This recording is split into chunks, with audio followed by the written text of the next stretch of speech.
Hello friends, आज के video में हम लोग डिस्कस करेंगे कि मुझे क्यों लगता है कि जो आज के टाइम पे मिडिल ईस्ट क्राइसिस है, ईरान इजराइल का वार जो चल रहा है, उसका सबसे बड़ा बेनिफिशियरी अगर कोई सेक्टर होगा तो वो है रिन्यूएबल एनर्जी वाला सेक्टर। देखिए, आपको ये बात तो समझ में आ ही गया होगा, जब से आपको ईरान इजराइल और यूएसए का वार शुरू हुआ है तब से क्रूड ऑयल का प्राइस लगभग डबल हो चुका है कुछ ही दिनों में। और हाँ, बस क्रूड ऑयल का प्राइस डबल नहीं हुआ है, अपना मार्केट रोज रोज नीचे आता जा रहा है। ठीक है, मार्केट अपना रिकवर कर ही रहा था, उसके बाद ये वॉर का न्यूज आया और अपना अपना मार्केट नीचे जाता जा रहा है डे बाय डे। आज भी आई थिंक अपना मार्केट 1.5 से 2% नीचे था। ठीक है, तो यहाँ पे मुझे क्या लगता है, देखिए, आपको ये बात समझना पड़ेगा, आज के टाइम पे इंडिया अपना क्रूड ऑयल का रिक्वायरमेंट का 90% के आसपास इंपोर्ट करता है बाहर से। ठीक है, और ये जो नंबर है रिकॉर्ड हाई था 2025 एंड 2026 में। आप ये समझ सकते हो, रफली अगर 10 लीटर पेट्रोल आप अपनी गाड़ी में डालते हो ना, तो उसमें से 9 लीटर जो है वो इंपोर्टेड है। इससे क्या होता है, हमारा फाइनेंशियल बिल वगैरह इंपैक्ट होता है, हमारा फिजिकल डेफिसिट बनता है। ठीक है, तो गवर्नमेंट को ऑलरेडी ये पता है कि हमें ऑयल से मूव करना पड़ेगा धीरे धीरे। और ये वार से तो उनको और समझ में आया हो कि नहीं भैया, जल्दी से जल्दी मूव करो इससे, नहीं तो बहुत दिक्कत होने वाला है फ्यूचर में। ठीक है, और उसका अल्टरनेटिव क्या है, उसका अल्टरनेटिव है वह आपको सोलर एनर्जी, उसका अल्टरनेटिव है आपको wind energy, in short renewable energy. और रिन्यूएबल में चूंकि सबसे सस्ता है आपको सोलर, तो solar is a best alternative आज के टाइम पे। ऐसा नहीं है कि बस सोलर यूज होगा, सारे के कॉम्बिनेशन यूज होगा, लेकिन solar will be the dominating one.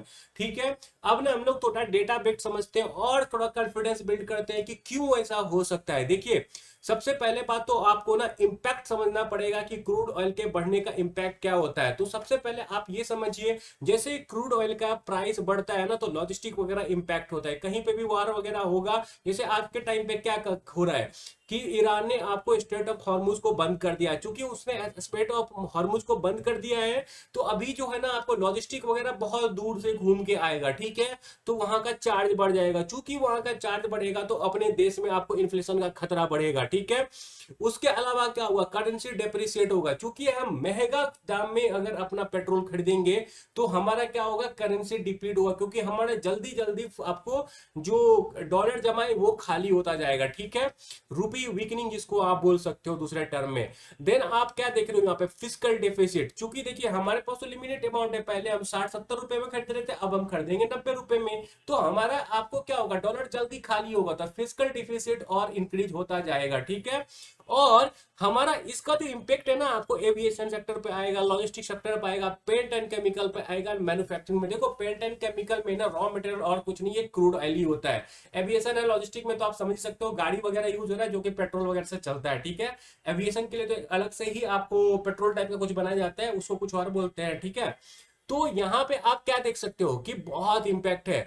जैसे जैसे आपको क्रूड का दाम बढ़ता जाएगा ना, बहुत सारी इंडस्ट्री है जो कि अपना प्रॉफिट मार्जिन रिड्यूस कर देगी। नॉट ओनली दैट, अपना इकोनॉमी में इन्फ्लेशन आ जाएगा।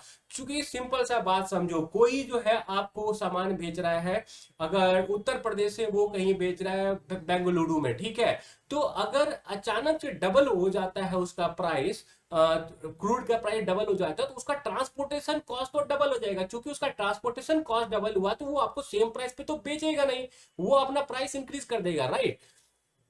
तो यहाँ पे क्या है, क्यों मुझे लगता है यहाँ पे रिन्यूएबल अपना क्या है कि स्ट्रेटजी हो सकता है इस सबसे डील करने का। तो सबसे पहली बात ये समझो, रिन्यूएबल वगैरह में क्या होता है ना कि वन टाइम खर्चा है, फिर थोड़ा बहुत मेंटेन। जैसे आपने एक सोलर पार्क बना दिया, ठीक है, फिर आपको उसको मेंटेन करना है 25 साल तक, तो वो आपको फ्री में इलेक्ट्रिसिटी जनरेट करके देगा। ठीक है, ऑयल के जैसा नहीं है कि एक्सट्रैक्ट करो, खरीदो, रोज खरीदो, ऐसा झमेला नहीं है। वन टाइम इन्वेस्टमेंट है, फिर मेंटेनेंस ही है यहाँ पे। आपको ऊपर से वो इलेक्ट्रिसिटी वो क्या करता है ना, सिक्योरिटी भी देता है, क्योंकि आप क्या कर रहे हो, सूरज के रोशनी से बना रहे हो इलेक्ट्रिसिटी, तो वो तो आपको अपने ही घर में मिल जाएगा, किसी और से मंगवाने का जरूरत ही नहीं है, तो आप सिक्योर हो।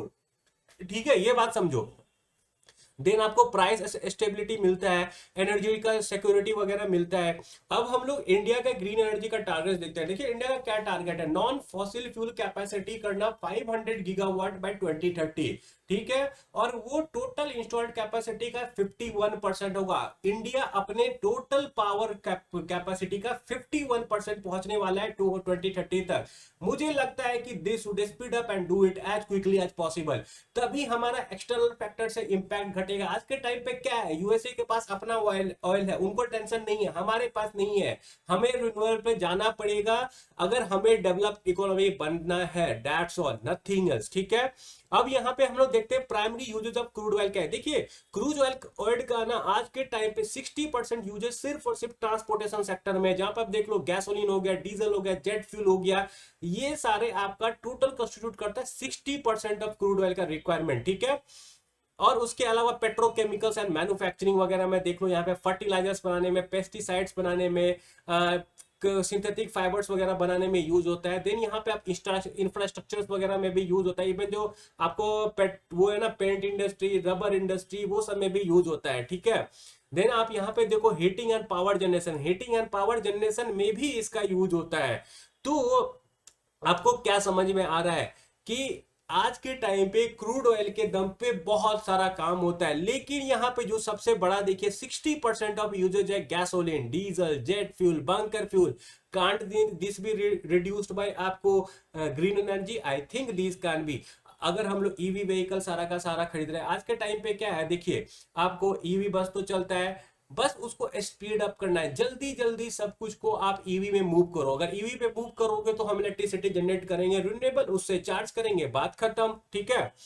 अब हम लोग थोड़ा बहुत रिन्यूएबल अल्टरनेटिव्स का बात करते हैं। देखिए यहाँ पे क्या है, biofuels, green hydrogen. Green hydrogen क्या है, हाइड्रोजन प्रोड्यूस्ड यूजिंग आपको रिन्यूएबल एनर्जी, और वो हाइड्रोजन आपको एज ए फ्यूल यूज होगा, ठीक है, शिपिंग इंडस्ट्री में, हैवी फ्लीट वगैरह में।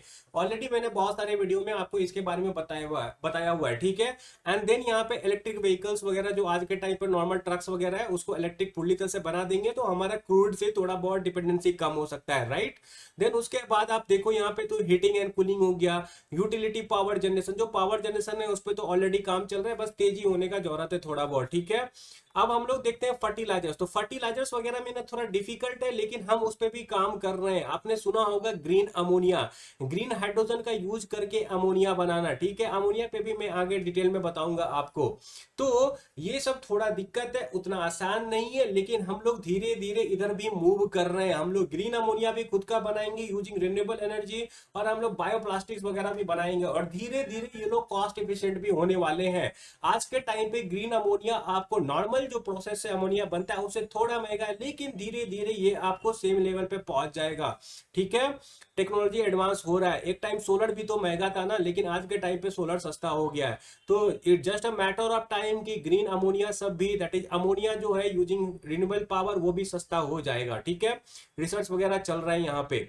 एंड इंफ्रास्ट्रक्चर वगैरह में तो स्केल अप वगैरह हो ही रहा है, आपको पता ही है, जैसे सोलर एंड विंड वगैरह प्लांट वगैरह बन रहा है, ठीक है।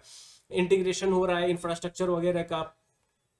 अब हम लोग देखते हैं कुछ जो ड्राइवर्स वगैरह है और रिन्यूएबल के लिए, तो जैसे आपको बेस वगैरह हो गया, डेटा सेंटर एंड एआई वगैरह हो गया, ये सब आपको फर्दर डिमांड क्रिएट करेगा रिन्यूएबल एनर्जी के लिए। देन उसके अलावा ना हम लोग डिफरेंट डिफरेंट जो सेक्टर है यहाँ पे रिन्यूएबल में, उसका बात करते हैं। जैसे बेस क्या हुआ, बेस है आपको battery energy storage system. Base का जो सीएजीआर है वो 35 से 40% होने वाला है इंडिया में अगले 3 से 4 साल में, ठीक है। ग्रीन अमोनिया तो आपको 80% बढ़ने वाला है from H2 FY26 to FY30। And तो आपको यहाँ से तो पता चल गया ज्यादा बड़ा पैसा कहाँ बनने वाला है ग्रीन अमोनिया, ग्रीन हाइड्रोजन में। और देखो यहाँ पे ग्रीन हाइड्रोजन देख रहे हो आप 40% टू 55%। तो ये सारा का सारा जो ग्रोथ सीएजीआर है ना, ये ऑसम सीएजीआर है। अगर ऐसी अच्छी कंपनी में हम लगाए ना पैसा, तो हमारा अच्छा पैसा बन सकता है फ्यूचर में। एंड ये सब जो इवेंट होता है ना, ये फर्दर आपको कैटलिस्ट का काम करेगा कि जल्दी जल्दी सरकार और इसमें इन्वेस्टमेंट लेके आए, ठीक है। यहाँ पे आप देख रहे होंगे solar energy 16% to 19%। This is the reason why I say कि don't only go for solar company. बस सिर्फ ऐसी कंपनी में मत जाओ जो कि सिर्फ और सिर्फ सोलर का काम करती है। आप ईपीसी वालों को मत पकड़ो, आप उस कंपनी को पकड़ो जो कि ग्रीन अमोनिया में भी करती है और जो आपको बेस में भी काम करती है, तब आपका चांसेस है ज्यादा बड़ा पैसा बनने का। और यहाँ पे आपको आता है एक और चीज, सीसीयूएस। सीसीयूएस का टारगेट है आपको लगभग 15 टू 20% का बढ़ने का, बट इट कैन एक्सेलरेट। मैं आपको बताता हूँ, सिंगापुर वगैरह जैसा देश में ना आज के टाइम पे फ्लाइट में ई मेथनॉल वगैरह का यूज होने लगा है, ठीक है।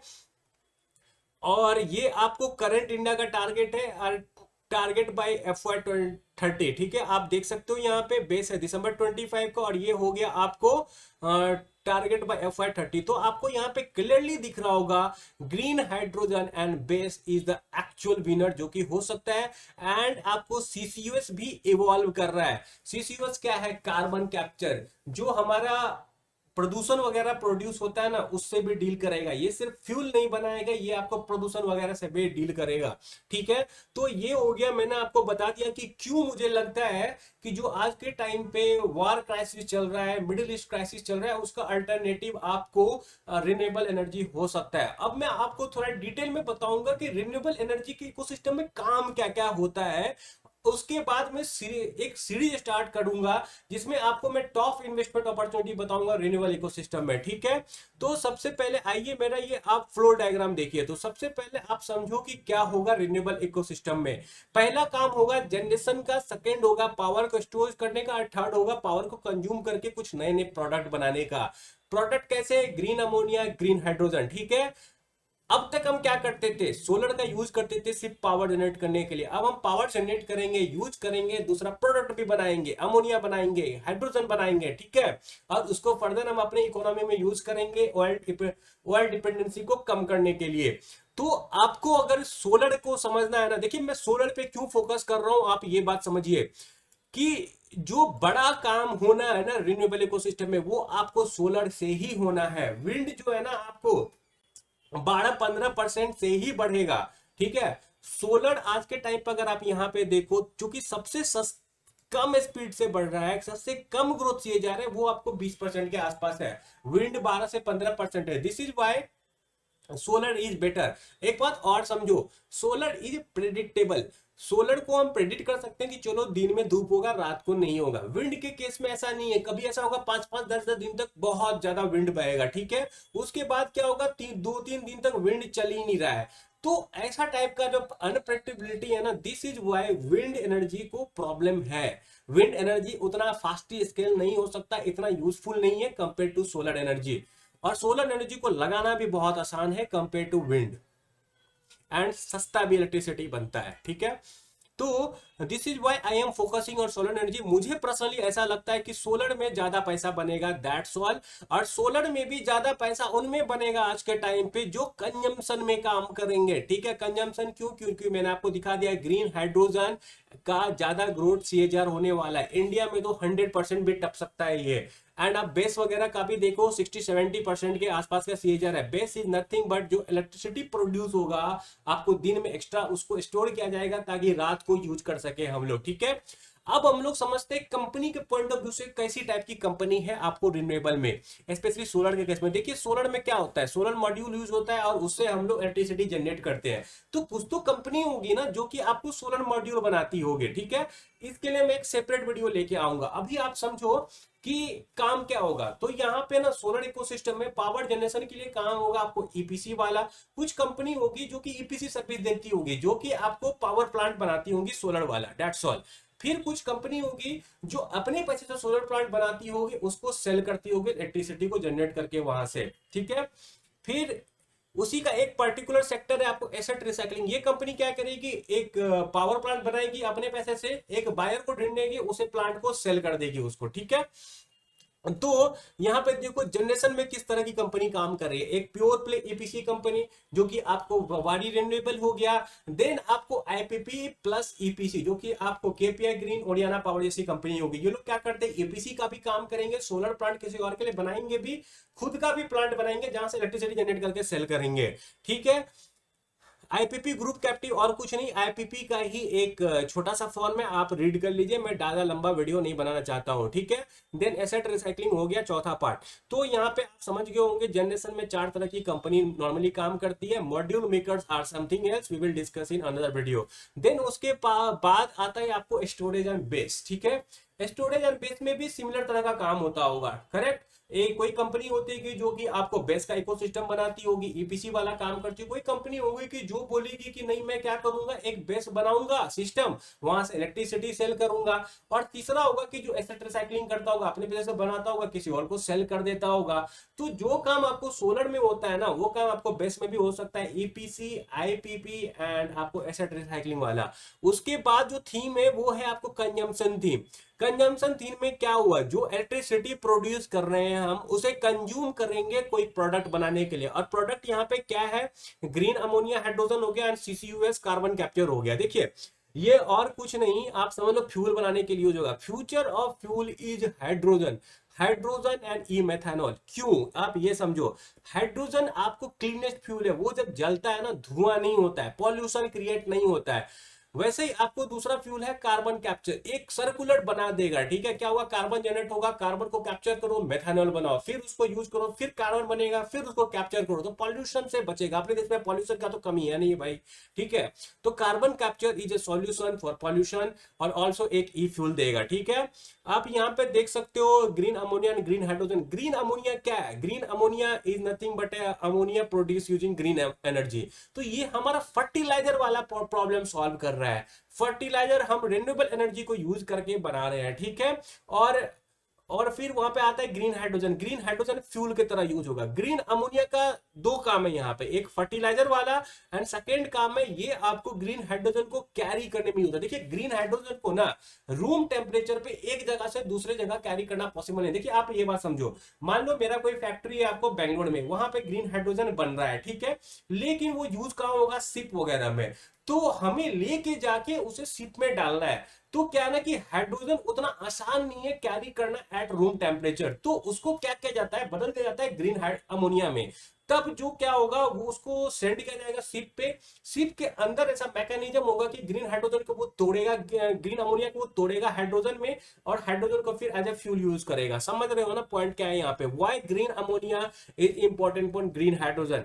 तो आपको समझ में आ गया होगा कि ये है पूरा रिन्यूएबल इकोसिस्टम। और रिन्यूएबल इकोसिस्टम में हमारा बड़ा पैसा बनेगा कंजम्पशन थीम में, क्योंकि आज के टाइम पे जनरेशन तो हो रहा है, जनरेशन में उतना बड़ा डेल्टा नहीं बनेगा। देखिए जनरेशन में ग्रोथ ठीक है, जैसे सोलर में आप देखो कितना है, 20% का ग्रोथ है। ठीक है, बड़ा ग्रोथ रेट किधर ज्यादा होगा, स्टोरेज में एंड कंजम्पशन में। तो पैसा ज्यादा किधर बनेगा, जिधर ग्रोथ रेट ज्यादा है। सोलर में ग्रोथ रेट 20% का है। This is why I don't favour EPC companies alone. This is why I से आज के टाइम पे कि केपीआई ग्रीन उतनी अच्छी अपॉर्चुनिटी नहीं है compare to Oriana power and otherwise, क्योंकि जो बड़ा डेल्टा आज के टाइम पे बनेगा ना वो कंजम्पशन एंड बेस में बनेगा। और सबसे बड़ा डेल्टा आपको कंजम्पशन में बनेगा। और मार्केट रिवार्ड्स फ्यूचर, ये बात समझो, मार्केट को पहले क्या हुआ ना, कोई भी कंपनी अगर अभी के टाइम पे 100% ग्रोथ का रिजल्ट दे रही है ना, market want reward it unless it has good future.